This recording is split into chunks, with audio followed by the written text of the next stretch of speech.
ప్రేంగల తండ్రి, దయగల ప్రభువా, మీకులో ప్రేమించి మా పరలోక తండ్రి కీర్తనగా ఈ సన్నిధిలోనైనా ద్వారా అంతట్లో కాపాడి కనికరించాలని ఇప్పుడు ఉన్నాడు తండ్రి. దేవేశంలోనైనా జరిగిస్తున్న పరిస్థితులను బట్టి అన్నాడు తండ్రి. సమయంలోనైనా ఈ సన్నిధిలో ప్రార్థిస్తున్నాం తండ్రి. దేవాన్ని కనికరించిన ఆయన సిస్టర్స్ మీటింగ్లో నువ్వే సహాయపడమని ప్రార్థిస్తున్నాం తండ్రి. ఉన్నాడు దేవా, ఈ సమయంలో తండ్రి వాటితో వాక్యంతో నువ్వే మాట్లాడు తండ్రి. కనికరించిన ఆయన నీ గొప్పలో భద్రపరచుకోమని ప్రార్థిస్తున్నాం తండ్రి. కరెంటుని సొంతపరచుకోమని ప్రార్థిస్తున్నాం దేవా. మరి శక్తిగా వింటున్న వారు కూడా గొప్ప రక్షణగా చూపించమని ప్రార్థిస్తున్నాం తండ్రి. ఈ సమయంలో తండ్రి సన్నిధిలో ప్రభావ అవసరమైన బిడ్డల దేవా నీ వారు వాడుకోమని ప్రార్థిస్తున్నాం తండ్రి. వచ్చిన ఇంకా ఎవరైతే నిలబడుతున్నారో తండ్రి అటు వారిని కూడా సేవంగా నడిపించమని ప్రార్థిస్తూ యేసు ప్రభు నామమున స్తుతించి ప్రార్థించండి వేడుకుంటున్నాను తండ్రి. ఆమేన్. రాత్రి సమయంలో కీర్తనలు 107వ అధ్యాయం, కీర్తనలు 107వ అధ్యాయం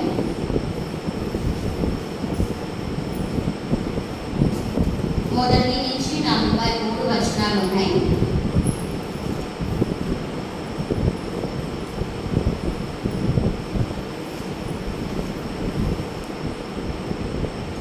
కీర్తనలు 107వ అధ్యాయం 1 నుంచి 43 వచనాలు ఉన్నాయి.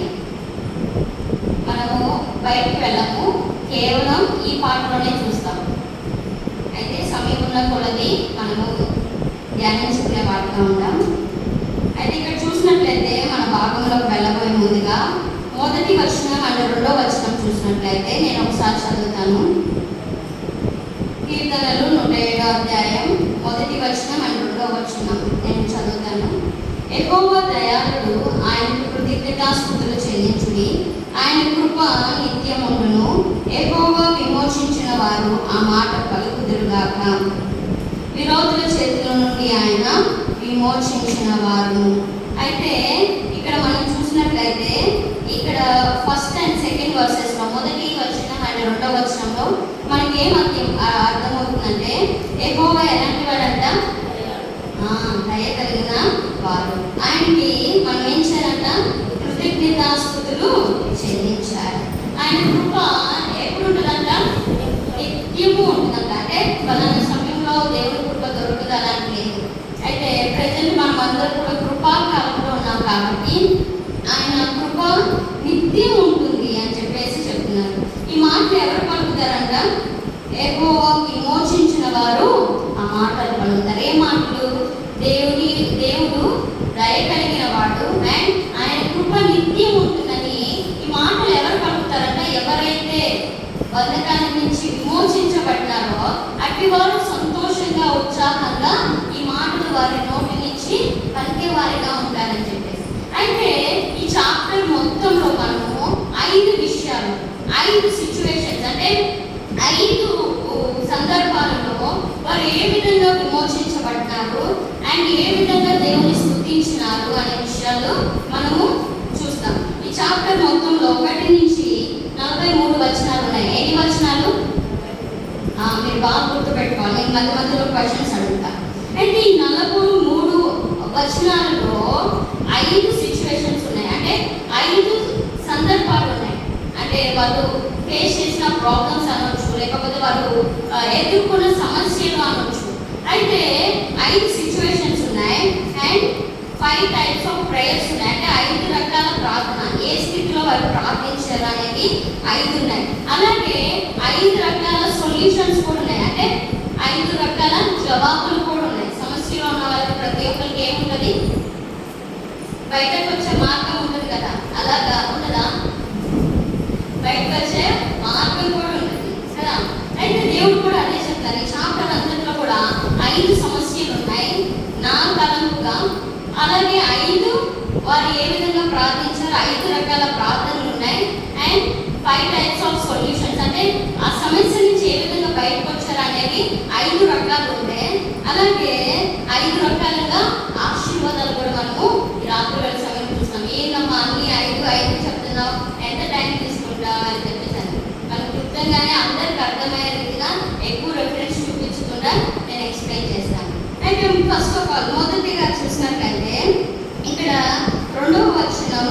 భాగం నుంచి చూసినట్లయితే 2 నుంచి అండ్ 2, 3, 4 వచనాలు మనం చదువుకునే వారిగా ఉంటాం.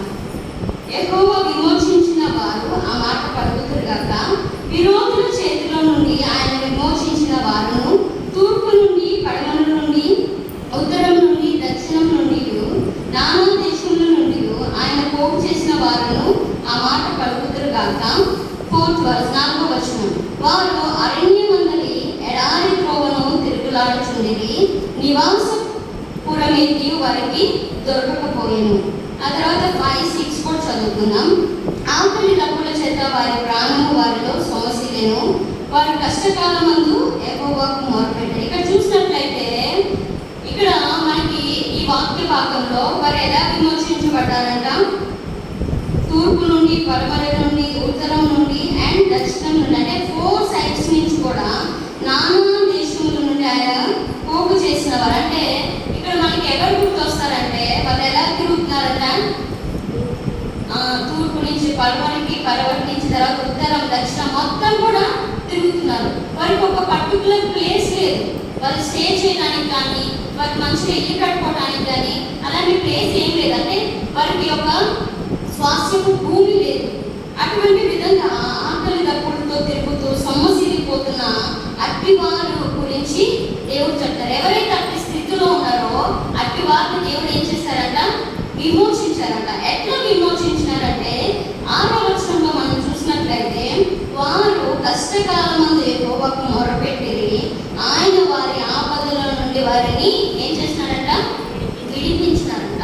వాళ్ళకి ఒక నిలవరమైన స్థలం లేకుండా తిరుగులాడుతూ ఉన్న సమయంలో ఎక్కడ స్టే చేయాలి అండ్ సరిగ్గా తినడానికి ఫుడ్ లేకుండా ఈ విధంగా వారంతా కూడా భూలోకం అంటే తూర్పు, పడమర, ఉత్తరం, దక్షిణం అంటే మొత్తం కూడా తిరుగుతున్నారు. వారికి నిలవరమైన ఒక ప్లేస్ వారికి దొరకట్లేదు. అటువంటి స్థితిలో ఉన్న వారిని దేవుడు ఏం చేస్తారంట? వారు కష్టకాలమందు ఎవరికి మొరపెట్టారంట? దేవునికి మొరపెట్టినప్పుడు దేవుడు ఏం చేస్తారు?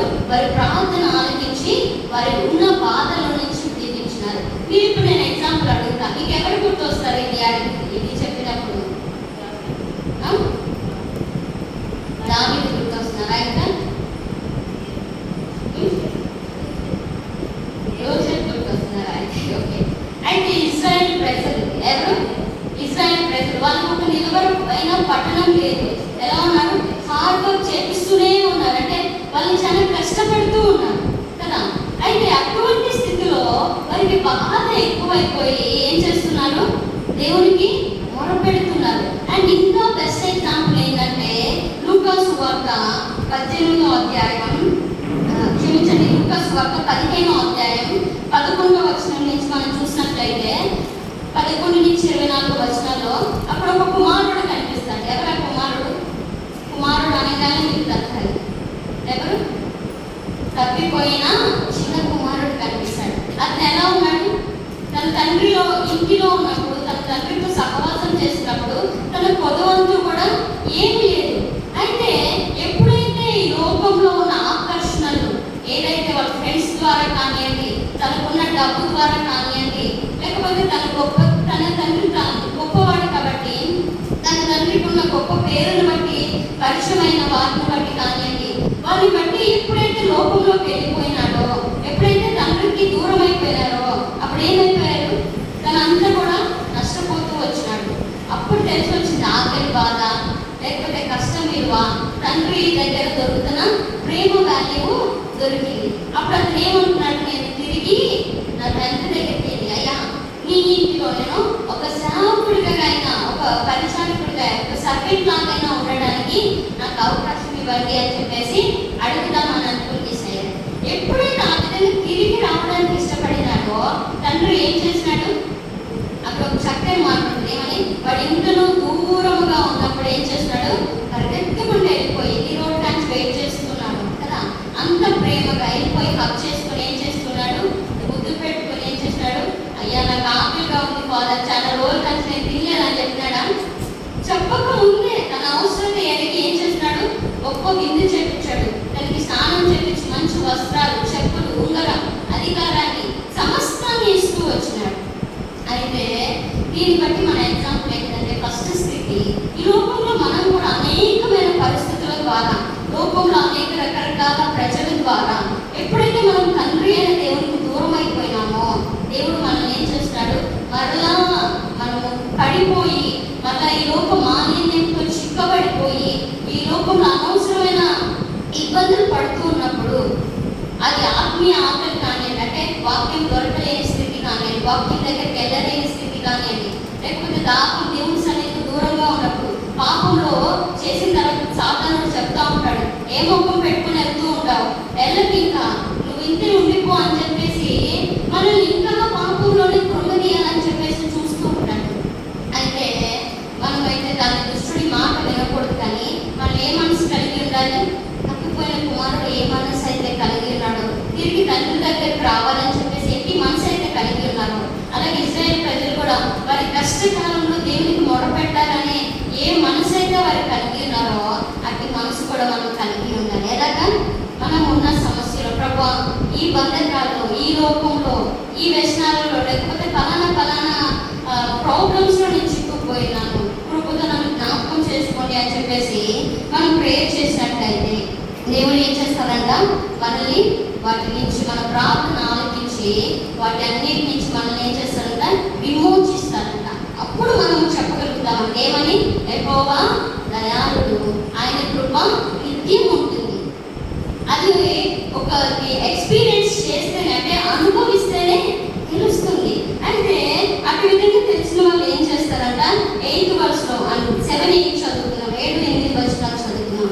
వారు ఒక నివాసపురము చేరినట్లు చక్కని త్రోవను ఆయన వారిని నడిపించెను.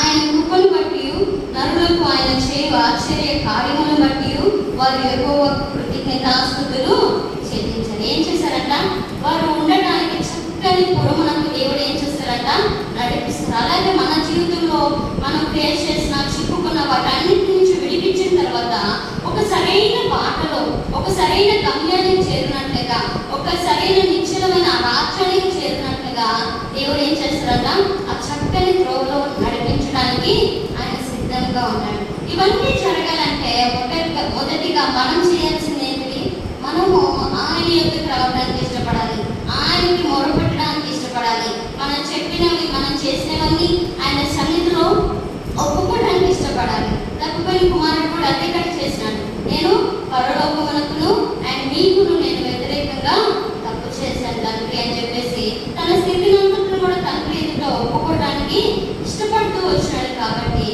దేవుడు కూడా ఏం చేస్తున్నాడు, మన నుంచి మనం చేసినది, మనం ఎప్పుడైతే లోకంలోకి వెళ్ళిపోయినామో, దేవుని సమృద్ధిలో నుంచి వెళ్ళిపోయినామో, అప్పుడు దేవుడు మనకి జ్ఞాపకం చేసినప్పుడు, ఎప్పుడైతే మనం ఒప్పుకొని విడిచిపెట్టడానికి ఇష్టపడతామో, అప్పుడు దేవుడు కూడా ఏం చేస్తాడు, మన ప్రార్థన ఆలకించి ఆయన కూడా మనల్ని అట్టి విధంగా స్థిరపరిచి చక్కని త్రోవలో నడిపించడానికి ఆయన ఇష్టపడేవారుగా ఉన్నారు. అలాగే నెక్స్ట్ చూసినట్లయితే రెండవదిగా 9వ వచనం, కీర్తనలు 107 and 9వ వచనం. ఏలయనగా ఆశగల ప్రాణమును ఆయన తృప్తిపరిచి ఉన్నాడు, ఆకలి కొనిన వారి ప్రాణమును మేలుతో నింపి ఉన్నాడు. ఇంకా నెక్స్ట్, దేవుని ఆజ్ఞలకు లోబడక మహోన్నతుని తీర్మానమును తృణీకరించినందున బాధ చేతను, ఇనుపు కట్ట చేతను బంధింపబడిన వారే చీకటిలోను మరణాంధకారములోను నివాసము చేయు వారి హృదయమును ఆయన ఆయాసం చేత కృంగజేసెను. వారు కూలి ఉండగా సహాయం లేకపోయేను. చాలా ఇక్కడ చూసినట్లయితే ఎలా ఉన్నారంట, సొంత అంటే ఓన్ డెసిషన్స్ ద్వారా. ఇక్కడ 10వ వచనం చూసినట్లయితే దేవుని ఆజ్ఞలకు లోబడక మహోన్నతుని తీర్మానమును తృణీకరించిన ద్వారా. కొన్నిసార్లు మనం కూడా అదే చేస్తూ ఉంటాం. ఎలాగా, దేవుడు ఇది చేయొద్దు అని ఒక రూల్ పెట్టినప్పుడు మనం ఏం చేస్తాం, కావాలని ఓన్ డెసిషన్స్ ద్వారా దేవుని యొక్క ఆజ్ఞను తృణీకరిస్తాం. ఈ చెప్పినప్పుడు మీకు ఎవరైనా ఎగ్జాంపుల్ గుర్తొస్తే చెప్పచ్చు, నేను మీకు కూడా అవకాశం ఇస్తాను. దేవుని ఆజ్ఞల్ని తృణీకరించిన వ్యక్తి ఎవరు గుర్తు రావట్లేదా? నోవాహు, వెరీ గుడ్. ఇంకా ఓకే, ఇక్కడ బంధకాలు అని వచ్చింది కాబట్టి నాకు తెలిసిన ఎగ్జాంపుల్ నేను చెప్తున్నా బైబిల్ గ్రంథంలో నుంచి. ఎవరంటే సామ్సోన్. ఏం చేసినారు? దేవుడు అతను ఎందుకు నియమించినారు? న్యాయాధిపతుల గ్రంథంలో ఉంటుంది. న్యాయాధిపతులు మీరు తర్వాత చదువుకోవాలనుకుంటే నేను రెఫరెన్స్ చెప్తాను. న్యాయాధిపతులు 13వ అధ్యాయం 5వ వచనంలో దేవుడు అతన్ని ఎందుకు పుట్టించినారో వాళ్ళ పేరెంట్స్కి చెప్తారు. అంటే ఎందుకు అతన్ని ఇచ్చినారు అని. ఎందుకు ఇచ్చినారు? ఫిలిస్టీన్ల బారి నుంచి ఇశ్రాయేల్ ప్రజల్ని ప్రొటెక్ట్ చేయడానికి వారికి నాయకుడిగా నేను ఇతన్ని నీకు ఇస్తున్నాను. ఇతనికి నాచీలు చేయకూడదు. ఇతను ప్రత్యేకింపబడిన వాడు. ఇతనికి హెయిర్ కట్ చేయకూడదు. అయితే ఇతను ద్రాక్షరసం పుంజుకోకూడదు అని చెప్పేసి కొన్ని రూల్స్ పెట్టాడు దేవుడు. అతని జన్మకి ఇవి చేయకూడదు, ఇలాగే ఉండాలి అని చెప్పేసి అతను పుట్టక ముందే వారి తల్లిదండ్రులకి ఆ విధమైన రూల్స్తో పాటు సంస్థను కూడా మనోహ అనే వ్యక్తికి వారికి హస్బెండ్ అండ్ వైఫ్ వారికి దయచేసినారు. అయితే దయచేసిన తర్వాత ఆ విధంగా చిన్నప్పటి నుంచి పెంచుతూ వచ్చాడు. అంతే పెరుగుతూ వచ్చిన సంసోను ఇశ్రాయేల్ ప్రజలకి చాలా బలిష్ఠుడుగా, ప్రొటెక్టర్గా, అంతమంది ఫిలిస్టీన్లకు ఎదురుగా ఇశ్రాయేల్ పక్షాన ఒక్క వ్యక్తి అయినప్పటికీ కూడా అతను చూస్తే భయపడే సిచ్యువేషన్లో దేవుడు అతన్ని వాడుకుంటూ వచ్చాడు. ఎప్పటి వరకు? అతను ఎప్పుడైతే ఆ లోకం వైపు అతిజ్ఞానం అనే ప్రదేశానికి వెళ్లకుండా ఆ ఫిలిస్టీన్ యొక్క స్త్రీని మోహించకుండా ఉన్నంత కాలము, దేవుని చిత్తానుసారంగా నడుచుకుంటున్నంత కాలం కూడా ఇశ్రాయేల్ ప్రజలకి నాయకుడిగా ఉంటూ వచ్చినాడు. అయితే ఎప్పుడైతే అతను ఒక స్త్రీ కోసము దేవుని ఆజ్ఞను వ్యతిరేకించి తృణీకరించిపోయి ఏం చేస్తున్నాడు? పాపం చేస్తున్నాడో అప్పుడు దేవుని ఆత్మ తనలో నుంచి వెళ్ళిపోయింది. ఎందుకు? తనకి హెయిర్ కట్ చేయకూడదు అని చెప్పారు. ఆ రహస్యము ఏం చేస్తున్నారు? ఒక పాపపు స్త్రీతో తను షేర్ చేసుకుంటూ ఉన్నాడు, తను పంచుకుంటూ ఉన్నాడు. దాని ద్వారా ఏమొచ్చింది? దుష్టుడికి అవకాశం దొరికింది. దుష్టుడు ఏం చేశాడు? అతని మీద అటాక్ చేసినాడు. అప్పుడు తనలో ఉన్న దేవుని బలము, దేవుని ఆత్మ దూరం అయిపోతూ వచ్చింది. అయితే ఎప్పుడైతే తనను దేవుని ఆత్మను తృణీకరించడం ద్వారా అతను ఏమైపోయాడు? ఫిలిస్టీన్లు ఏం చేశారు? అతన్ని బంధించినారు, బంధకాల్లో ఉంచినారు. అండ్ తనకున్న 2 కన్నులు కూడా తీసేసినారు.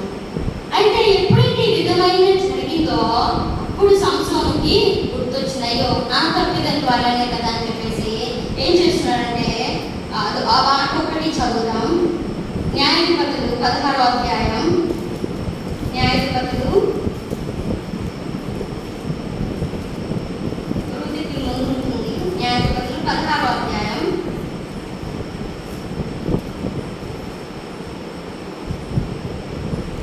28వ వచనం.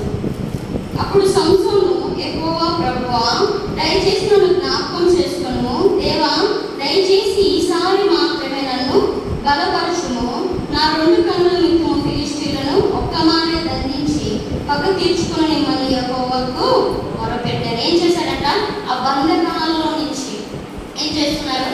దేవునికి మొరపెడుతున్నాడు. ఇది ఒక్కసారి నన్ను క్షమించండి అయ్యా, నేను పగ తీర్చుకోవడానికై నాకు ఒక్క ఛాన్స్ ఇవ్వండి అని చెప్పేసి ఏం చేస్తున్నాడు?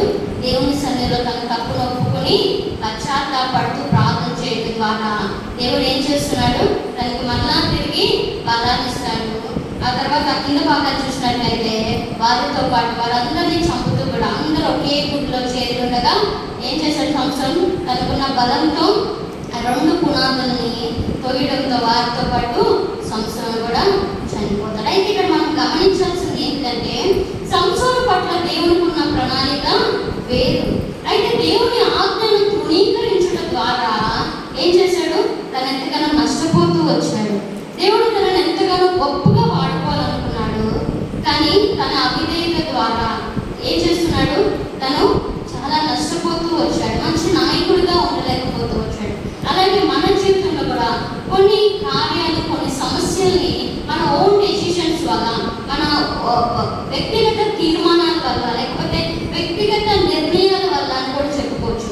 ఆ విధంగా చేసే పనులన్నిటి ద్వారా కూడా లేనిపోయిన ప్రాబ్లమ్స్ అన్నీ కూడా మనం మన లైఫ్లోకి ఆహ్వానిస్తాం. స్వయంగా మనం ఏమి చెప్తాం? ఎందుకు దేవుడా నా ఫ్యామిలీలో ఈ కష్టం వచ్చింది, ఎందుకు దేవుడా ఈ సమస్య వచ్చింది, నాకు ఈ అనారోగ్య పరిస్థితి వచ్చింది అని చెప్పేసి ఎప్పుడు దేవుని క్వశ్చన్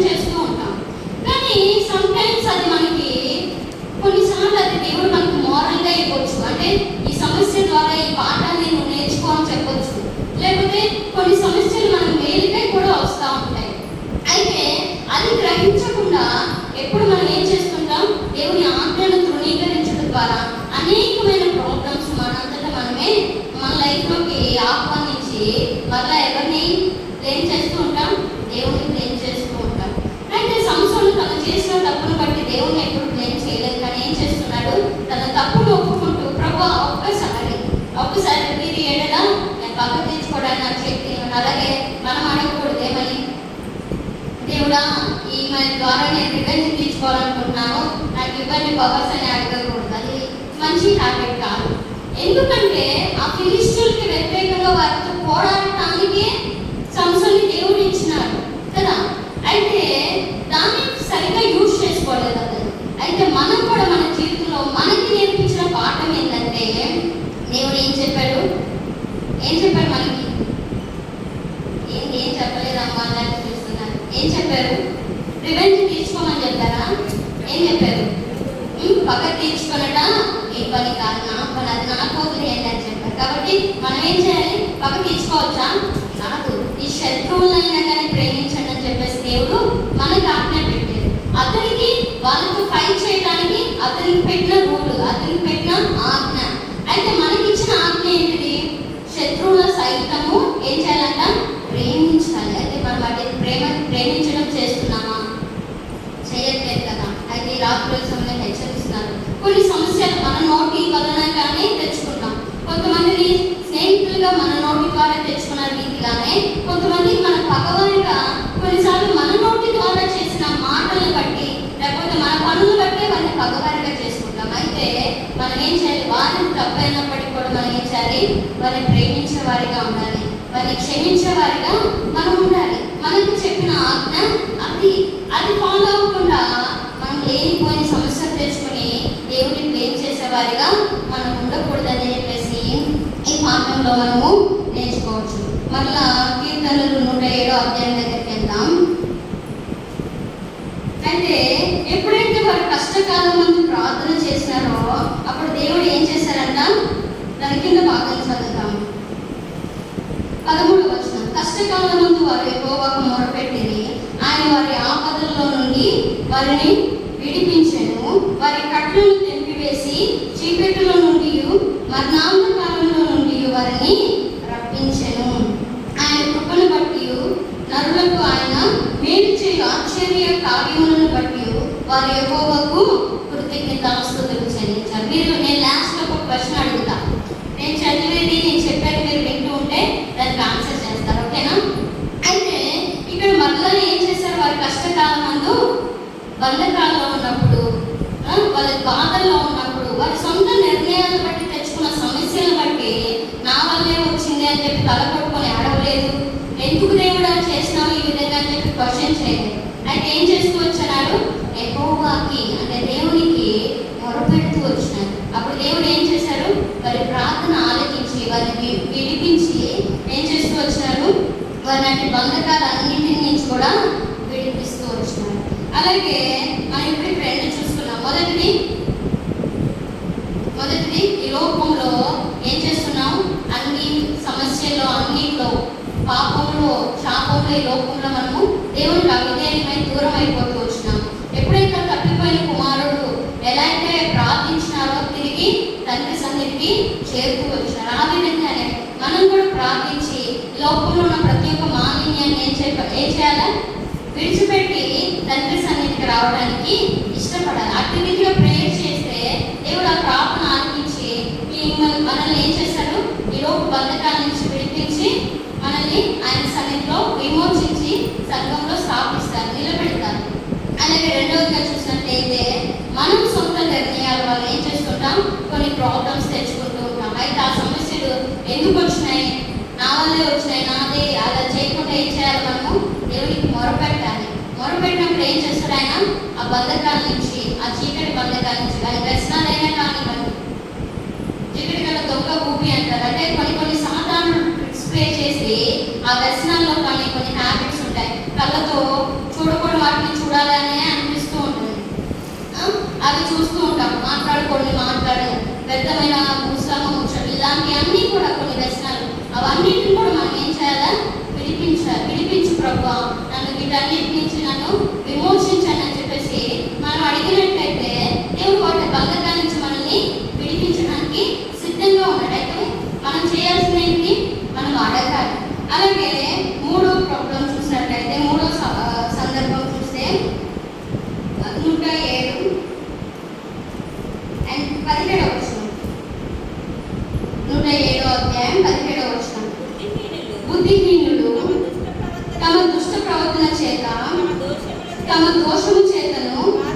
బాధ తెచ్చుకొందురు. భోజన పదార్థములన్నీ వారి ప్రాణములకు అశేషమగును.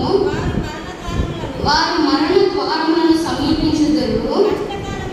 కష్టకాలమందు వారు యెహోవాకు మొరపెట్టిరి. ఆయన వారి ఆపదలో నుండి వారిని విడిపించెను. ఇక్కడ చూసినట్లయితే ఇక్కడ వారి బుద్ధిహీనత ద్వారా ఏం చేస్తున్నారంట? బుద్ధిహీనులు తమ దుష్ట ప్రవర్తన చేత ఏం చేస్తున్నారు? దేవునికి దూరం అవుతూ ఉన్నారు. దీనికి బెస్ట్ ఎగ్జాంపుల్ ఏంటంటే సంఖ్యాకాండం 22వ అధ్యాయంలో బిలాము కనిపిస్తారు. బాలాకు అండ్ బిలాము వీరు ఏం చేశారంటే, బాలాకు ఒక దేవుని ప్రవక్త, అంటే ఇశ్రాయేల్ ప్రజల్ని ఆశీర్వదించటకు వారికి దేవుని యొక్క సమాచారాన్ని ఇవ్వడానికై దేవుడు నియమించిన ఒక సేవకుడు. అటువంటి అతను ఎప్పుడైతే బాలాకు రాజు డబ్బు ఆశించి ఆశ చూపించి నువ్వు వచ్చేసి ఇశ్రాయేల్ ప్రజల్ని శపించు అని చెప్పినప్పుడు ఏం చేస్తున్నాడు? దేవుడు ఆశీర్వదించిన ఆ జనాంగాన్ని శపించడానికి ఏమైపోయాడు? అయితే వెళ్ళిపోతూ ఉన్నాడు. అంటే ఏం చేస్తున్నాడు? దేవుని సన్నిధి నుంచి దుష్ట ప్రవర్తన ఈవిల్ ఏం చేస్తుందంట? ఆకర్షిస్తుంది పైసల కోసం, మనీ కోసం. ఏం చేస్తున్నాడు? ఏం ఆలోచించాడే? వీళ్ళు నా జనాంగమే, నా దేవుని బిడ్డలే, నా సంబంధులే, వీరిని నేను శపించేది ఏంటి అని చెప్పేసి ఒక్క వ్యక్తి కూడా ఆలోచించుకొని ఏం చేస్తున్నాడు? వెళ్ళిపోతూ ఉన్నాడు. అయితే దేవుడు ఏం చేస్తున్నాడు? గాడిద ద్వారా ఏం చేస్తున్నాడు? తనకి బుద్ధి చెప్తూ వచ్చినాడు. అప్పుడు వెళ్ళిపోయాడు. అప్పుడు దేవుడు నా నోటి నుంచి ఏది పలికిస్తే అది మాత్రమే పలుకుతానని చెప్పేసి 3 సార్లు ఏం చేస్తాడు? ఇశ్రాయేల్ ప్రజల్ని ఆశీర్వదిస్తూ ఉంటాడు. అయితే కొన్ని సార్లు మనం కూడా దుష్టుడు ఏం చేస్తాడంటే మనకున్న బుద్ధిహీనతని యూజ్ చేసుకుని ఏం చేస్తాడు? కొన్ని సార్లు తనే ఏం చేస్తుంటాడు అంటే అవివేకంగా ఆలోచించే విధంగా, అవివేకమైన మార్గంలో వెళ్ళినట్లుగా, అవివేకంగా ఏం చేస్తారు? దేవునికి కాని పనులు చేయించడానికి ఇష్టపూర్వకంగా వెళ్ళేలాగా మనం కొన్ని డెసిషన్స్ తీసుకునేలాగా సాధన చేస్తాం. అందుకనే మనం ఏం చేయాలి? ప్రతి ఒక్కటి కూడా మనం జ్ఞానయుక్తంగా దేవుని వాక్యంలో ఉందా లేదా అని పరిశోధించి తెలుసుకోవాలి. అండ్ పరిశోధించి మనం చేసే పని ప్రతి ఒక్కటి కూడా అడుగు వేయాలి. అంటే కొన్ని ఆచారాలు ఉంటాయి. దేవుడు ఏం చెప్పాడు? ఆచారాలన్నింటినీ కూడా వదిలేయాలి. మన పూర్వీకులు వస్తున్న ఆచారాలు, సాంప్రదాయాలు అవన్నింటినీ కూడా విడిచిపెట్టి ఒక నూతనమైన స్వభావంలో దేవునికి ఇష్టకరంగా మనం ఉండాలి. ఆయన రక్తంలో కడగబడిన మనము, ఆయన శరీరంలో రక్తంలో పాల్పొందుతున్న మనము ఈ లోకంలో ప్రత్యేకింపబడిన జీవితము మనం కలిగి జీవించాలి. అలా కాకుండా దుష్టుడు ఏం చేస్తాడు? వాళ్ళు ఏమన్నా అనుకుంటారేమో, వాళ్ళు మనం చుట్టాలు కదా, ముఖాలను చూసుకోవాలి కదా అని చెప్పేసి ఏం చేస్తాడు? కొన్ని నిర్ణయాలు, కాని స్థలానికి మనం వెళ్ళేటట్లుగా దుష్టుడు ఏం చేస్తా ఉంటాడంట? ప్రేరేపణ చేస్తున్నాడు. అట్లా వెళ్ళేటట్లుగా అట్లా మనల్ని నడిపిస్తూ ఉంటాడు. కాబట్టి అట్టి స్థలాలకి, అట్టి వాటికి మనము వెళ్ళకూడదు. మనం చివరి దినాల్లో ఉన్నాం కాబట్టి దేవుడు మనల్ని హెచ్చరిస్తున్నారు. ఇంకా ఆ కాని దుష్టు నడత నీలో ఉంటే దేవుడు రాత్రి సమయంలో హెచ్చరిస్తున్నాడు. యేసయ్యా నన్ను క్షమించండి, నేను కూడా దుష్టుడి మార్గంలో నడుస్తూ వచ్చినాను. నా బుద్ధిహీనత ద్వారా కొన్ని డెసిషన్స్ నేను మీకు అవిధేయకరంగా తీసుకుంటూ వచ్చినాను. దాంతో నన్ను మన్నించండి అని చెప్పేసి మనము ఎప్పుడైతే ప్రేయర్ చేస్తామో అప్పుడు ఏం చేస్తాడు? దేవుడు మనల్ని అటు సమస్యల నుంచి మనల్ని విడిపిస్తాడు. అటు దుష్ట మార్గంలో నుంచి మనల్ని మరలించి సరైన త్రోవలో నడిపించడానికి ఇష్టపడే దేవుడుగా ఉన్నాడు. యూదా కూడా ఏం చేసుకున్నాడు?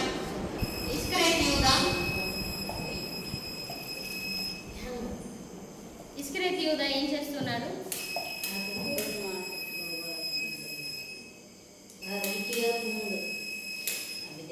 ఒక లైట్ వచ్చి మిగతాయి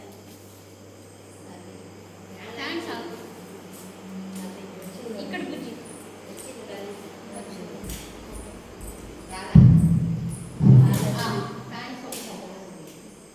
ఓకే. యూదా కూడా ఏం చేస్తున్నాడు? డబ్బు కోసం ఏం చేశాడు? యేసయ్యనే అమ్ముకుంటూ వచ్చాడు.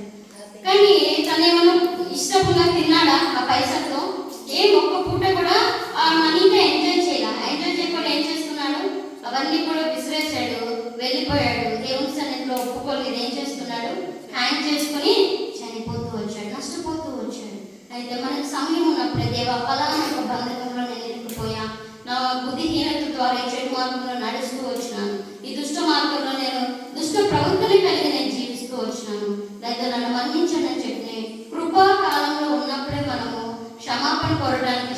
దేవుడు ఏం చేస్తాడంట, మనం క్షమించి ఆయన కుమారులుగా కుమార్తెలుగా మనల్ని యాక్సెప్ట్ చేయడానికి ఎప్పుడూ సిద్ధంగానే ఉంటాడు. ఇది మూడోది.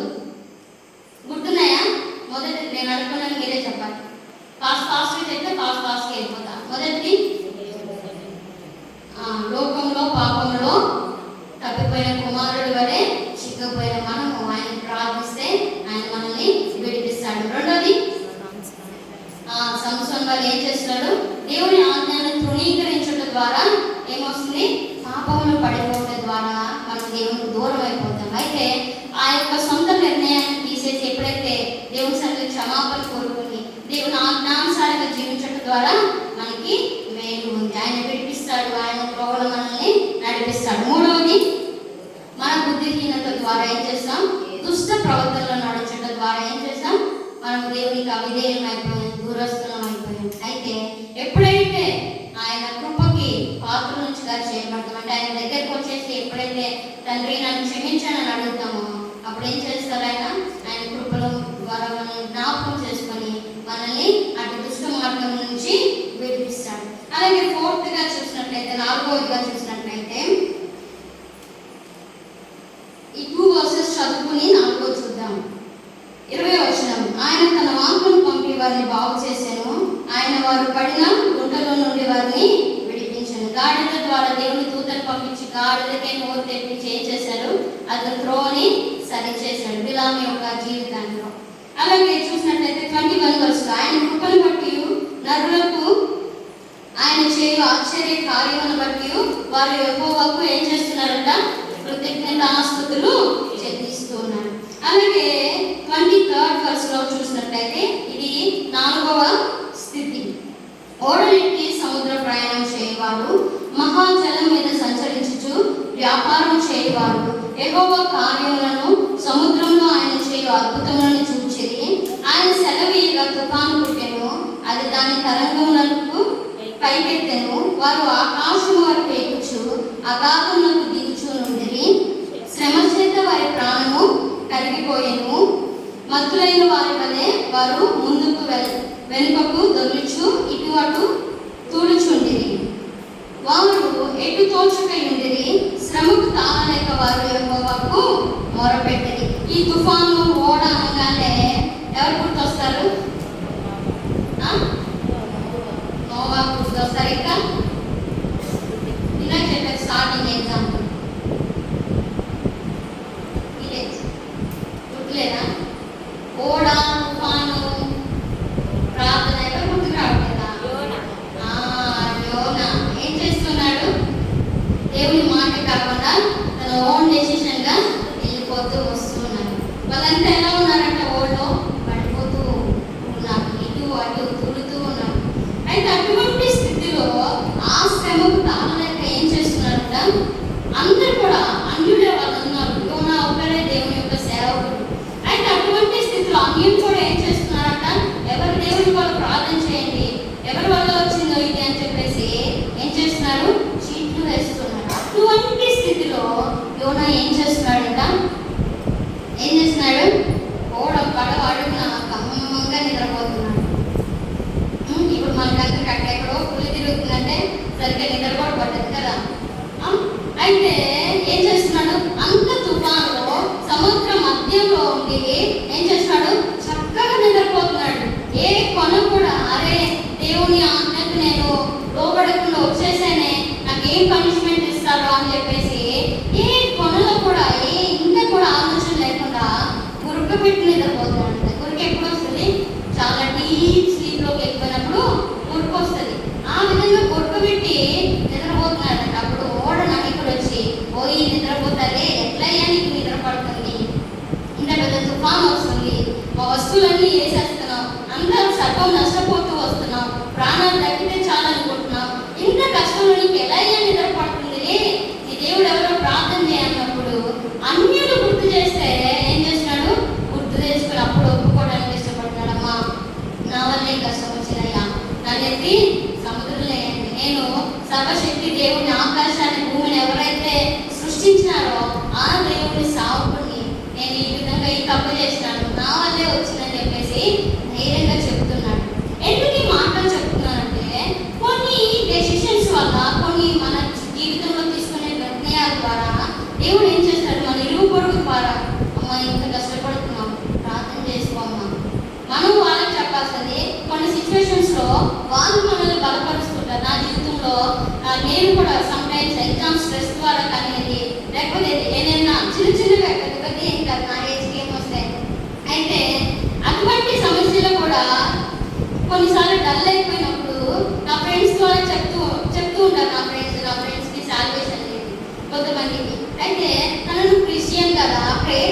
ఏడుస్తున్నావు, ఎందుకు ఏడుస్తావు అలా అంటే దేవుడు వారి ద్వారా నన్ను హెచ్చరిస్తూ ఉంటాడు. అలాగే సమ్ టైమ్స్ మనము దేవుని ఎరుకని బిడ్డలకి చెప్పాల్సింది దేవుడు వారిని కూడా వాడుకుని మన యొక్క ఆత్మీయ స్థితిని, మన యొక్క జీవితాన్ని బలపరచడానికి, మనల్ని సరైన త్రోవలో నడిపించడానికి వారిని కూడా ఉపయోగించుకుంటారు.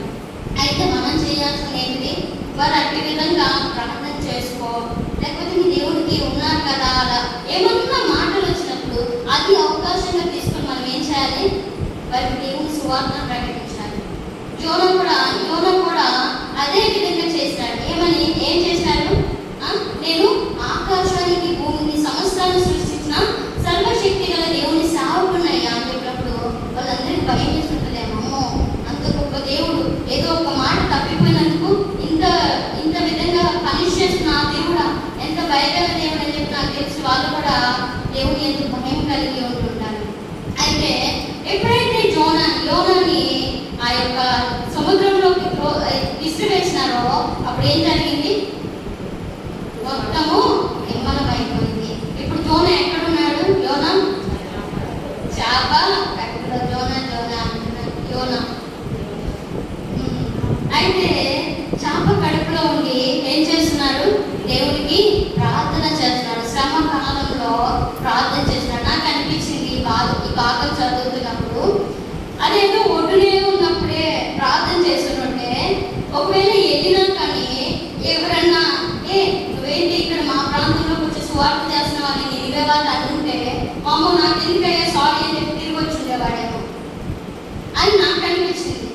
అయితే ఎప్పుడైతే 3 రోజులు ఆ కంపు కొట్టే ఆ చేప కడుపులో ఉండి కొంచెం ఆ చేప భయంకరమైన స్మెల్, అలాంటి దాని కడుపులో ఉండి అంత సఫర్ అయిన తర్వాత దానికంటే అని నీవే వాళ్ళు చంపితే పోయి దేవుడి దగ్గర కన్నా ఉంటారని చెప్పేసి డెసిషన్ మార్చుకుని ఉండొచ్చేమో ఒక ఎగ్జాంపుల్గా. అయితే 3 దినములు ఆ కడుపులో దేవుని సన్నిధిలో తను చేసిన తప్పు నిమిత్తమై పశ్చాత్తాపడుతూ వచ్చినాడు. తన స్థితిని దేవుని సన్నిధిలో ఒప్పుకుంటూ వచ్చినారు. అయితే మన జీవితంలో మనం తీసుకుంటున్న తప్పుడు నిర్ణయాల వల్ల కూడా దేవుడు మనల్ని హెచ్చరిస్తున్నప్పుడు ఏం చేద్దాం, మా దేవుడే ఉంటే ఇలా జరుగుతుందా అని చెప్పేసి మనము కృంగిపోయే వారిగా ఉండకూడదు. యోనా కూడా వచ్చేసింది తుఫాను, నేను చచ్చిపోతాను ఇంకా అలా చెప్పుకుంటే అని నివే పట్టణం మారేది కాదు, యోనా స్టోరీ ఇక్కడ దాకా చేరేది కూడా కాదు. అయితే మన జీవితంలో వచ్చిన కష్టాలని ఎందువల్ల వచ్చిందని ఆలోచించి ప్రభువా నా తప్పిదం అంటే నన్ను మన్నించండి, ఈ సమస్య నుంచి బయటకు రావడానికి నాకు సహాయం చేయండి, దారి చూపించండి అని చెప్పేసి ఎప్పుడైతే మనం దేవుని యొక్క పాదాల దగ్గరికి వస్తామో అప్పుడు ఆ యోనాకి చేప కడుపులో నుంచి దారి చూపించిన దేవుడు ఈ లోకంలో మనకు కూడా మన కష్టంలో నుంచి బయటికి రావడానికి, మన ఇబ్బందుల్లో నుంచి, అది ఫైనాన్షియల్ ప్రాబ్లం కానివ్వండి, హెల్త్కి సంబంధించిన ప్రాబ్లమ్స్ కానివ్వండి, ఏదైనా కానివ్వండి, వాటి నుంచి బయటికి రావడానికి దేవుడు దారి చూపించడం. సముద్రం మధ్యలో చేప ద్వారా దేవుడు యోనాని ఒడ్డుకు తీసుకొచ్చిన దేవుడు ఈ లోకంలో ఈ భూమి మీద చూపించడం అనేది అంత కష్టమా? ఏమాత్రం కాదు. కాబట్టి మనం గ్రహించాలి, దేవా ఇది నా పొరపాటు వల్ల వచ్చిందని ఒప్పుకోవడానికి ఇష్టపడాలి, ఆ తప్పిదమును విడిచిపెట్టడానికి ఇష్టపడాలి. ఏదైతే దేవునికి చేసిన అవిధేయత ఉందో అది దేవుని పాదాల యొక్క ఒప్పుకొని విడిచిపెట్టడానికి ఇష్టపడాలి. ఎప్పుడైతే ఈ ఒప్పుకొని విడిచిపెట్టి ప్రార్థన అనుభవం ఉందో అప్పుడు జీవితంలో వచ్చే ప్రతి సమస్య నుంచి కూడా మనల్ని బయటికి నడిపించడానికి అది ఒకటే మార్గం. క్రైస్తవ జీవితంలో ప్రార్థన చాలా ఇంపార్టెంట్ అని చెప్పేసి దైవ సేవకులు అందరూ కూడా చెప్తూ ఉంటారు. ఈ భాగం ద్వారా కూడా మనం గ్రహించవలసింది అదే. ఏదైతే అవిధేయత ఉందో ఎవరికి తెలియకుండా ఉండదు కదా, ఎవరు చేసిన తప్పు వారికి వ్యక్తిగతంగా వారికి తెలుస్తుంది. అయితే ఏం చేయాలి? తెలిసినప్పుడు దేవుడిని హెచ్చరించినప్పుడు దేవునితో మాట్లాడుతున్నప్పుడు ఏం చేయాలి? మనము ఒప్పుకొని విడిచిపెట్టాలి. అప్పుడు దేవుడు ఏం చేస్తాడు? కనికరం చూపుతాడు. ఆ సమస్యలో నుంచి బయటకు రావడానికి మార్గాన్ని కూడా దేవుడు చూపుతాడు. ఇది 4వది. అలాగే చూసినట్లయితే 5వది చూసినట్లయితే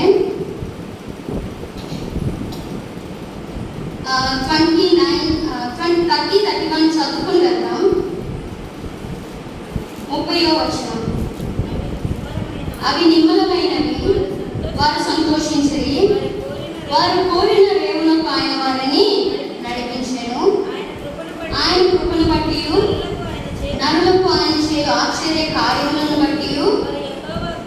యెహోవాకు కృతజ్ఞతాస్తుతులు చెల్లించెదరు గాక. వారు బయటకు వచ్చిన తర్వాత జోన్ ఎంత హ్యాపీగా ఫీల్ అయి ఉంటాడు కదా. నేను బయటకు వచ్చేసాను, దేవుడు నన్ను విడిపించడాన్ని సంతోషించి ఏం చేసి ఉంటాడు, సువార్త బాల్యంతో బాధతో కాకుండా ఉత్సాహంగా ప్రకటించుంటాడు కదా.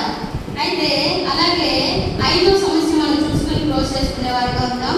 33వ వచనం, దేశ నివాసుల చెడుతనమును బట్టి ఆయన నదులను అడవిగాను నీటి బుగ్గలను ఎండిన నేలగాను సత్తువ గల భూమిని చవిటి పరగాను మార్చెను.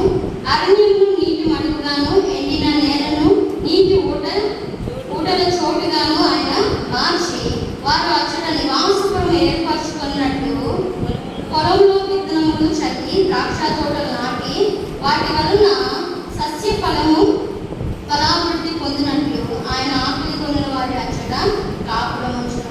ఇక్కడ చూసినట్లయితే కొన్నిసార్లు సమృద్ధిగా ఉంది, లైఫ్ అంతా మంచిగా సాగిపోతుంది అన్నప్పుడు ఏమొస్తాయంట, కొన్ని కరువులు. ఏమనుంది అక్కడ 34వ వచనం, ఆయన నదులను అడవిగాను నీటి బుగ్గలను ఏం చేశారంట, ఎండిపోయేలాగా. ఈ స్థితి చూసినట్లయితే ఆనాడు బెత్లెహేములో వచ్చిన కరువు జ్ఞాపకం వస్తుంది. ఏమండి, నయోమి అప్పుడు దాకా రిచ్గా అంటే చాలా ధనవంతురాలుగా చాలా మంచి పేరున్న ఆమె ఒక్కసారి కరువు వచ్చిన ద్వారా ఏం చేస్తుంది, బెత్లెహేముని విడిచిపెట్టి వెళ్ళడానికి ఇష్టపడుతూ ఉంది. కొన్ని సమస్యలు మనం మేలుకే వస్తాయని చెప్పారు స్టార్టింగ్లో. ఎందుకంటే విడిచిపెట్టకుండా ఉంటే దేవుడు బెత్లెహేమును పోషిస్తాడు కదా, పోషిస్తాడు. అయితే అయినప్పటికీ కూడా దేవుని సన్నిధిని, దేవుని యొక్క ఆహారం ఉండే రొట్టెలు బెత్లెహేం అంటే అటువంటి సమృద్ధిని విడిచిపెట్టి మోయాబు ప్రాంతానికి వెళ్ళిపోయింది. ఓన్ డెసిషన్ ద్వారా ఎల్కానా అండ్ నయోమి అండ్ ఏం చేశారు, ఇంకా తనకున్న 2 కుమారులను తీసుకొని మోయాబుకి వెళ్ళిపోయారు. వెళ్ళిపోయినప్పుడు ఏం చేస్తున్నారు, క్షమించండి, ఎల్కానా అని చెప్పారు. అయితే వెళ్ళిపోయినప్పుడు ఏం చేస్తున్నారు, సమస్తాన్ని కోల్పోతూ వచ్చింది. అక్కడికి వెళ్ళడం మాత్రమే కాకుండా ఆ అన్య స్త్రీలతో తన కుమారులకు వివాహం చేసింది.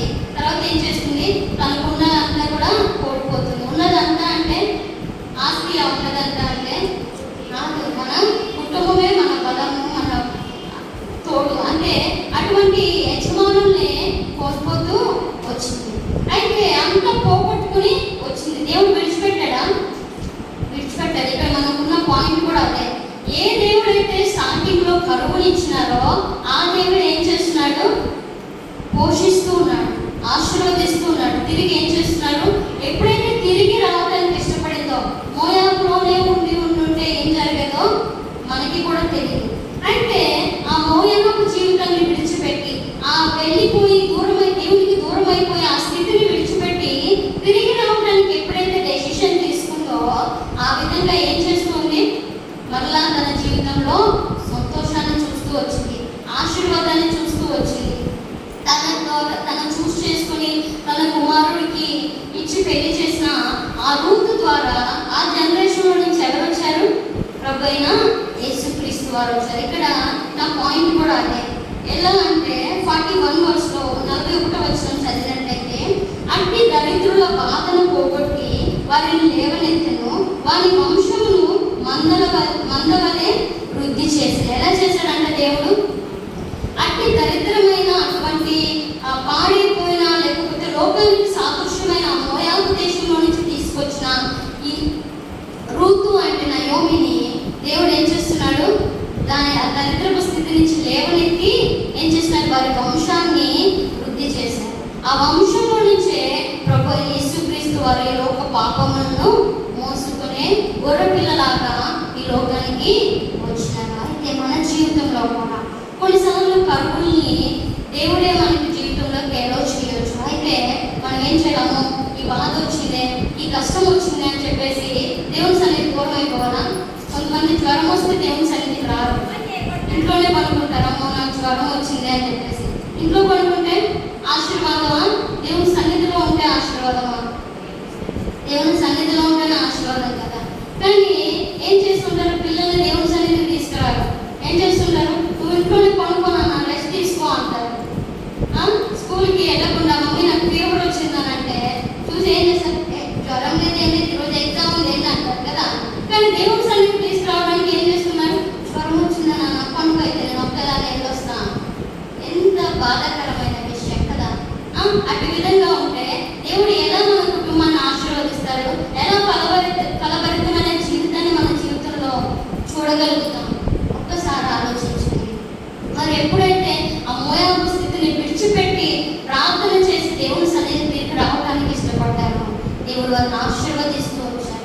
అట్టి ఆశీర్వాదాన్ని బట్టి దేవుడు వారికి కృతజ్ఞతాస్తుతులు చెల్లిస్తారు. ఈ విషయాలన్నీ ఎందుకు మనకి దేవుడు గుర్తు చేస్తూ ఉన్నాడంటే, మనం కూడా అనేక పర్యాయాలు రక్షింపబడినాము, దేవుని సన్నిధిలో ఉంటూ వస్తాం అని చెప్తున్నాం. కానీ అనేక పర్యాయములు దుష్టుడు మరి ఏం చేస్తుంటాడు, ఎవరి మీద టార్గెట్ చేయడు, లోకంలో ఉన్న వారి మీద టార్గెట్ చేయడు. దుష్టుడి యొక్క టార్గెట్ ఎవరంటే దేవుని పిల్లలే. వాళ్ళని చెడగొట్టాలి, వాళ్ళని దేవునికి దూరంగా చేయాలి, వాళ్ళని దేవునికి అవిధేయంగా చేయాలి, వారితో దేవునికి కాని పని వారితో చేయించాలని చెప్పేసి వాడి టార్గెట్ అంతా కూడా ఎవరి మీద ఉంటుంది, మన మీదే ఉంటుంది, దేవుని పిల్లల మీదే ఉంటుంది. కాబట్టి మనం ఏం చేయాలి, మెలకువ కలిగి ఈ పరిశుద్ధ గ్రంథంలో రాయబడిన ప్రతి ఒక్క చిన్న పదము, ప్రతి ఒక్కటి వర్డ్ కూడా దృష్టాంతరం, అంటే ఈ యుగంలో ఉన్న మనకి బుద్ధి కలిగేటట్టు అండ్ జ్ఞానం కలిగి నడుచుకోవడానికి మాత్రమే రాయబడి ఉన్నాయి. కాబట్టి ఇవన్నీ చెప్తున్న దేవుని సన్నిధిలో మనం ఏం చేయాలి, వినేసి విడిచిపెట్టే వారిగా కాకుండా, అంటే వదిలేసే వారికి కాకుండా ఏం చేయాలి, ఈ మాటలన్నింటినీ హృదయంలో పట్టుకునే. ఎగ్జాంపుల్గా ప్రతి మాటకు ఒక్కొక్క మనిషిని దేవుడు మనకు ఉదాహరణగా ఇచ్చారు. వారి జీవితాలన్నీ కూడా ఈ గ్రంథంలో ఎందుకు రాయబడి ఉన్నాయంటే, మనం బుద్ధి కలిగి వారి వల్ల చేయకుండా, ఒకవేళ పడిపోతే వాళ్ళు ఎలాగా వారిని లేపినాడో ఆ విధంగా దేవుడు మనల్ని కూడా లేపుతాడని నిరీక్షణ కలిగి మన యొక్క జీవితంలో ఆ గురి యొద్దకే మనం పరిగెత్తాలని చెప్పేసి ఈ మాటలన్నీ కూడా దేవుడు మన కొరకు ప్రార్థించి ఉంచిపెట్టి ఉన్నాడు, మనకు అందించినాడు. అయితే మనం ఏం చేయాలా, దేవుడు మనల్ని హెచ్చరిస్తున్నాడు. చదువు రాకపోయినా దేవుడు దైవసేవకులను పెట్టి ఏం చేస్తున్నాడు, మనతో మాట్లాడుతున్నప్పుడు మనం వాటిని విని వదిలేసే వారిగా కాకుండా ఏం చేయాలి, మన హృదయంలో భద్రపరుచుకొని ఎప్పుడైతే వాక్యాంశాలను జీవిస్తామో అప్పుడే మనకి, మన కుటుంబీకులకి ఆశీర్వాదకరంగా ఉంటుంది. మొదట మన జీవితం బాగుంటే కదా మనల్ని చూసిన అది కూడా దేవుని సన్నిధికి వచ్చేది. కాబట్టి వ్యక్తిగతంగా దేవా నేను కూడా తప్పుపోయిన కుమారుడు వరే ఎగ్జాంపుల్స్ ఏమైతే ఇవ్వబడిందో వాళ్ళతో పోల్చుకుని నా జీవితంలో కూడా అన్ని హ్యాబిట్స్ ఉంటే దయతో నన్ను క్షమించండి, నన్ను కడగండి. వారు ఏవైతే యెహోవాకు మొరపెట్టి తిరిగి రావడానికి ఇష్టపడుతూ వచ్చినారో, దేవుడు కూడా వాళ్ళ ప్రార్థన ఆలకించి వారిని విడిపించడానికి ఇష్టపడుతూ వచ్చినారో, ఆ విధంగానే మనం కూడా దేవుని సన్నిధిలో మొరపెడితే దేవుడు కూడా మనల్ని విమోచించి తిరిగి ఆయన హక్కుని చేర్చుకోవడానికి ఆయన సిద్ధంగా ఉన్నాడు. కాబట్టి రాత్రి రోజుల్లో పరీక్షించుకుందాం. దేవా నేను కూడా ఈ లోకంలో నా సొంత నిర్ణయాల వల్ల, నా దుష్ట మార్గం ద్వారా, నా ఓన్ డెసిషన్స్ ద్వారా అనేక పర్యాయములు ఈ సమృద్ధి అయిన గృహాన్ని విడిచిపెట్టడం ద్వారా, క్రమంగా రాలేకపోవడం ద్వారా, ఈ మాటల్ని నాలో మంచిగా గుర్తుపెట్టుకోకుండా వదిలేసే స్థితిని ద్వారా అనేక పర్యాయములు నేను లోకంలో జారిపోతూ వస్తున్నాను, పడిపోతూ వస్తున్నాను. దయతో నన్ను మన్నించండి, తిరిగి నన్ను సమకూర్చండి, నన్ను ఆశీర్వదించండి అని చెప్పేసి మనం ప్రార్థన చేసి దేవుడు ఆలకించడంటారా, ఆలకిస్తాడు కదా. మన దేవుడు ప్రార్థనలు ఆలకించి జవాబిచ్చే దేవుడు. అయితే నాకు క్వశ్చన్ ఏంటంటే, ముగించబోయేదిగా వాళ్ళందరూ కూడా ప్రార్థన చేసిన తర్వాత దేవుడు వారికి మేలు చేసిన తర్వాత వాళ్ళు ఏం చేసినారు, ఏం చేసినారు? ప్రతి సమస్య కింద ఉంది, చదివిన వాళ్ళైనా చెప్పచ్చు. ఏం చేసినారు? మన సమస్యల్లో తర్వాత సమస్య నుంచి విడిపించిన తర్వాత మన జీవితంలో అట్టి దేవుని స్తుతించే అనుభవము చాలా ఉంది. స్తుతి ద్వారా ఏం చేసినట్ట, సాధారణకి అవమానం కలిగి అమ్మో నేను ఉండలేనని చెప్పేస్తారంట. ఎవరైనా పొగిడే చోట ఉంటారా, తిట్టే చోట ఉంటారా? పొగిడే చోట ఉంటారు కదా. అలాగా మనం ఎప్పుడు మనం చేసిన, మనం జీవితంలో పొందుకున్న మేలు బట్టి దేవుణ్ణి ఎప్పుడు స్తుతిస్తూ ఉంటే సాధారణుడు వస్తాడా మన కుటుంబంలోకి, లేకపోతే మన జీవితంలోకి, అమ్మో వీళ్ళేం ఎప్పుడు చూడు నన్ను తిడుతున్నారు, ఆయన పొగుడుతున్నారు అని చెప్పేసి ఏం చేశాడు, పారిపోతాడు. అలాగే మనకు సమస్యలు వచ్చినప్పుడు కృంగిపోకుండా ఏం చేయాలి, దేవునితో చెప్పుకుందాం, దేవుని స్తుతిద్దాం, ఆయన నామాన్ని మాత్రమే కనపడతాం. అప్పుడు ఏం చేస్తారు? దేవుడు మనల్ని మన ప్రార్థనలు ఆలకించి మనల్ని విడిపించి మనకి మార్గాన్ని చూపించి సురక్షితంగా ఈ లోకంలో మనం ఉన్నంత వరకు ఆ గురిని చేరేంత వరకు కూడా మనల్ని అటు విధంగా నడిపిస్తూ ఉంటాడు. దేవుని లేఖన భాగాన్ని ఆశీర్వదించిన కాక ప్రార్థన చేసుకుందాం. మీరు కూడా మనసులో ప్రార్థన చేసుకోండి. యేసయ్యా, నేను కూడా ప్రభా తప్పిపోయిన కుమారుడు వరే అనేక పర్యాయాలు అయా సంవత్సరం వల్లే ఓన్ డెసిషన్ ద్వారా మీ ఆత్మను తృణీకరించడం ద్వారా ఎన్నోసార్లు తప్పిపోతూ వచ్చాను. దయతో మన్నించండి అయా. యేసయ్య ప్రభా విలాము వల్లే కూడా ప్రభా దేవా మీ సన్నిధి నుంచి దూరం అయిపోతూ అయా మీకు అయిష్టకరమైన దుష్ట మార్గంలో నడుస్తూ వచ్చాను. దయతో నన్ను మన్నించండి ప్రభా. యోనా వల్లే ఓన్ డెసిషన్స్ ద్వారా మీకు దూరం అవుతూ వచ్చాను. దయతో నన్ను మన్నించండి. అలాగే ప్రభా నయోమి వల్లే ప్రభా సమృద్ధి అని మీ సన్నిధిని విడిచిపెట్టి అనేక పర్యాలు నా సొంత పనుల నిమిత్తమై వెళ్తూ వచ్చాను. అయా కాని స్థలానికి మొదట స్థానం ఇస్తూ వచ్చినాను. దయతో నన్ను మన్నించండి ప్రభా. నన్ను క్షమించండి, తిరిగి నన్ను సమకూర్చండి, మీ రక్తంతో కడిగి నన్ను విమోచించండి అని చెప్పేసి అయా మీ కృపకు నన్ను పాత్రలను చేయండి అని మీరు అడిగినట్లయితే దేవుడు అట్టి విధంగా మీ ప్రార్థనలు ఆలకించి ఆయన కుమార్తెలుగా చేసుకోవడానికి ఆయన సిద్ధంగా ఉన్నాడు. అటు విధంగా మీరు కూడా మనసులో ప్రార్థన చేసుకోండి. ప్రార్థన చేసుకున్నాం. ప్రేమ నమ్మకున్న పరలోక తండ్రి, నా గొప్ప దేవా, నా రక్షకుడా, ఈ రాత్రి వేళ సమయంలో ఎంతో సూటిగా స్పష్టంగా మీరు మాట్లాడుతూ వచ్చిన ప్రతి లేఖన భాగాన్ని బట్టి ఉన్నాను. మేము కూడా మా జీవితంలో ఎల్ల వేళలో ప్రభావం స్తుతి చెల్లిస్తూ కృతజ్ఞతాస్తుతులు చెల్లించే బిడ్డగా ప్రతి విషయంలో ప్రభా దేవా అలాంటి విధమైన స్తుతి చెల్లించే బిడ్డగా మేము ఉండటానికి సహాయం చేయండి. అలాగే మా కష్టంలో సమస్యల్లో అయాసే ప్రభా ఎల్లప్పుడూ మీ సన్నిధిలో మొరపెట్టే అనుభవంలో మేము ఉండటానికి సహాయం చేయండి. ప్రార్థనకు నాటి అయాసే ప్రభా బలాన్ని శక్తిని ప్రభా అది ప్రభా దేవా అయాసే ప్రభా మీరు ప్రార్థనలు ఆలకించే దేవుడే అన్నారనే ప్రభా దేవా సంగతి మేము మరవకుండా అన్ని సమయంలో మీ సన్నిధిలో ప్రార్థించేవారిగా మీతో సహవాసం చేసేవారిగా అయా మీ సన్నిధిని ఎల్లప్పుడూ ప్రేమించేవారిగా మేము ఉండినట్లుగా సహాయం చేయండి. కృప చూపించుకొని ప్రార్థిస్తున్నాం. ఎవరైతే ప్రభా దేవా మీ సన్నిధిలో ప్రార్థన చేస్తూ వచ్చినారో అయా వారి తప్పిదములను ప్రభా కృపతో జ్ఞాపకం చేసుకొని మన్నించండి ప్రభా. మరన్నటి వాటిని జ్ఞాపకం చేసుకోవాలని సెలవిచ్చినారు. వారి ప్రార్థన ఆలకించండి, మీ రక్తంతో కడగండి, విమోచించండి. మీ సొత్తుగా మీ కుమార్తెగా స్వీకరించబోతున్నందుకే వేలాది వందనాలు స్తోత్రాలు చెల్లించుకుంటున్నాం. ఈ రాత్రి సమయంలో ఎంతో శ్రేష్టమైన ఆత్మీయ ఆహారాన్ని మీరు మాకు దయచేస్తున్నారు.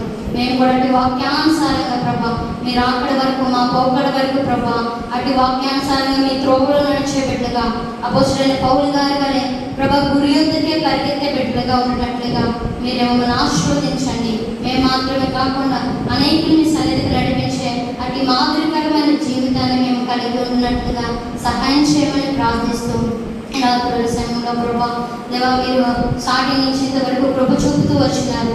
అందుకే వేలాది వందనాలు స్తోత్రాలు చెల్లించుకుంటున్నాం. తిరిగి మా గృహాలకు వెలుచుండగా ప్రతి శత్రు కార్యం లయపరచండి. ఎత్తుబడే నీ వాక్యం అనేది దుష్టుడు ఎత్తుకొని పోకుండా ప్రభా మా హృదయంలో మీరే నాటన్ని ఫలవర్తం చేయమని మీ సన్నిధిలో ప్రార్థిస్తూ ఇతరులు జరిగించిన పరిచయం బట్టి వందనాలు స్తోత్రాలు చెల్లించుకుంటాం. మా మార్గం అంతట్లో తోడుగా ఉండమని యేసే ఉన్నతమైన అడిగి పెట్టుకొనిచున్నాం తండ్రి. ఆమేన్.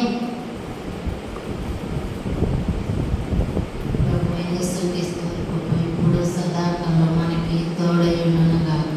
ఆమేన్.